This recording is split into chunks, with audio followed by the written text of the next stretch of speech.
Hi, my name is Kristen and my practice is well balanced. A lot of times I am the last person that people come to because they've tried everything else. And again, I could tell you story after story after story of this very case where people go, nobody can fix my pain. And so why would that be? Why would a fascial therapist or myofascial release person be the last person that people go to? It's because A, it's kind of a new field in the last 10, 15 years, but also B, people don't think that their stress is causing any issues besides stress, right? But remember this, stress is 90% of all illnesses and disease. And I'm just going to say that again. Stress is 90% of all illness and disease. So what does that mean? Why is it that it causes so much problems? Well, again, I've gone over this in my videos, but I want to go over it again because if you can get this point, this one point is that stress physiologically changes our body. And so when the body feels like it's in flight or fight, and the nervous system, which is the fascial tissue, locks up around our ligaments, tendons, organs, and nerves, then we go to do the things we do every day in life, like working or reaching for something or working out and lifting or making a bed or whatever it is, or just sitting at a computer, whatever you do for work or whatever you do in your life. If the body is tense and the fascial tissue is locked up around, because it's very reactive to our thoughts and it's very reactive, it is our nervous system, so it's going to be tense and tight.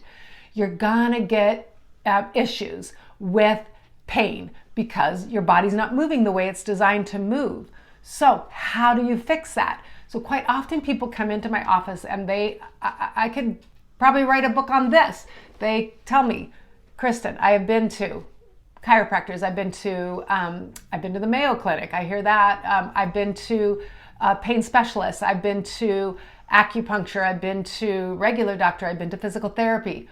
All those things are obviously amazing modalities, but if we don't change the way we handle stress and be more aware of what's going in our body, those pains will come back.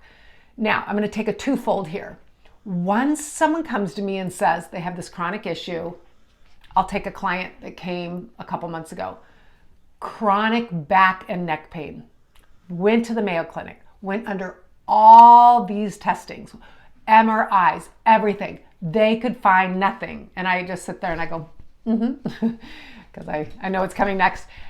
And so they can't find anything. So then they go, the doctors who are trying to help their clients out say, well, what we can do in this particular client is go in and do surgery on your back to release some of that nerve tension and some of the pain. And this client's like, no, I don't want that. I've had this several times. People come in where they were going to do back surgery on them and they decided not to because they knew intuitively that that wasn't going to solve their issue. So how does someone like that get release from their pain? Well, what they do is they'd come to me and I would talk to them about the mind-body connection and how the fascial tissue is very reactive to our thoughts and our stressors in our life.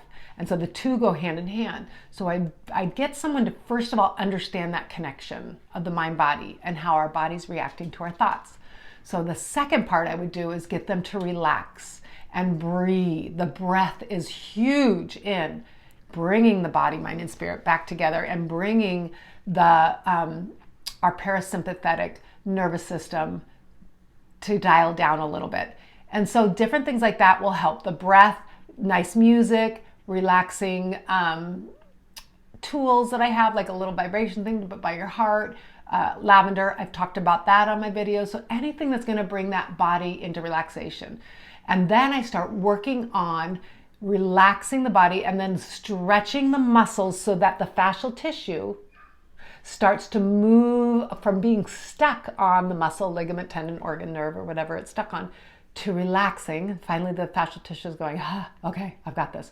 And then I start to stretch and move the body. And then the fascial tissue goes back to hydrating the area that it had been so stuck on. And now that body part has more movement. So that's one part of it. The second part is, how do we now walk through life without going back to our pain and going back to how we deal with things, which is all of us, right? We have this reactionary way of dealing with things, tightening up, stressing, looping in our head, all those things.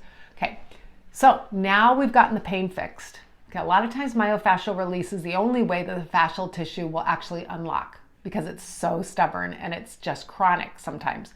Okay, so now we're here, we're relaxed, we're like, oh gosh, I feel so much better, wow. Now, all the times I talk about, watch our thoughts and watch what you say to yourself and feel your feelings, right? I always say, feel your feelings. Don't write a story to them. Don't keep yourself stuck. Feel the feelings. It takes 2 to 3 minutes to get through those. Release them. Call in the light. Call in some sort of comfort, like pushing the light around you or anything that brings you comfort. And then start to work on ways to manage your stress. Exercise, eating healthy, sleeping well, going for walks, talking with friends, going to talk therapy, listening to vibrational frequency music, obviously meditating, my top choice, meditating. Second would be exercising and sleeping. Well, they're all right up there together. But you see, we need to use the tools. And I'm going to go back to the analogy of our body is our house. Okay, we all have a place where we live. If you don't clean your house and you don't organize it and take the dirt out, it will never clean itself. So think of your body like a house. If you don't take the time every day to energetically release what no longer serves you, get it out of your tissue by going on nice long walks and or lifting and talking, writing things out, anything that brings you that sense of peace, that is how we manage our stress. Okay, so for me, every day, get up, meditate, ask for God to release what no longer serves me, see myself under a energetic, beautiful waterfall of love, okay? Asking the divine to come in and cleanse me and renew me, okay? So I see that, feel it, ask that, okay? That's first thing in my meditations. Sitting in silence, letting the head rest, okay? That's gonna really open up new pathways because we're really not firing the same thoughts again. We're allowing space for the head to clear.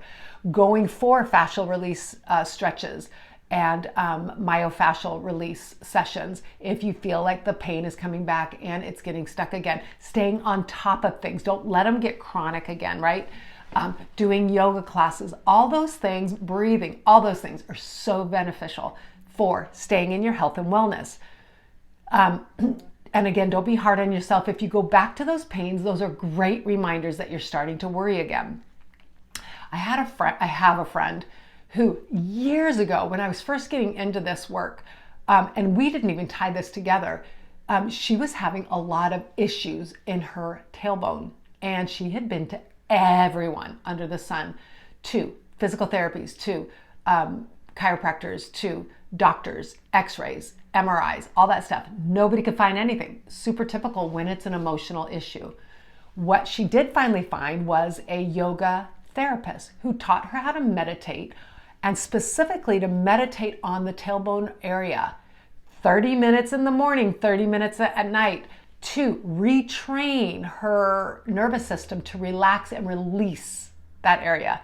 And so she had that chronic issue for a year until she learned the techniques and the benefits of meditation, okay? I had another client back when I got started, came to me and said, I have tried everything. He even was on painkillers and even had tried truly physical therapy, all the things I had mentioned, chiropractors, acupuncture, everything. Nothing helped for his neck pain and his shoulder pain. Found out through a couple sessions, it was him not releasing some trauma that happened when he was younger, when his parents separated. Soon as he released that, it was so cute. The day that I remember, he was like, I said, when are you going to release this? Because I kept bringing it up. I go, your body's telling me this is it. And he finally just said, I release it. I am done with it. And I felt it come out. And he literally hasn't had that pain since. But he is such a great student because he comes to me probably monthly just as a way to manage his stress. And then he also learns that when he starts to get tight in the shoulders, that is when he knows he's holding on to an emotion that no longer serves him. So he's super good and super aware. And that's really what I try to teach people, self-management tools. Let the pains in your body be the guiding force too, that you're holding on to something that no longer serves you. And what a great way to walk through this world where we are students of our own wisdom of our body, that we are listening and honoring the wisdom of our body, that we are not victims of our pain. Most people, right? We're not victims of our pain, but we are students to learn how to walk in harmony with our body, mind, and spirit. They all go together. We're not just body, we're not just mind, and we're not just spirit. And sometimes it's easier to live one or the other because it does take a lot of work to come into balance, but I'll tell you, it is the most beautiful place to live. So become a student of your body's wisdom and start to realize that your emotions cause way more issues when they're not properly dealt with, honored, processed, and released.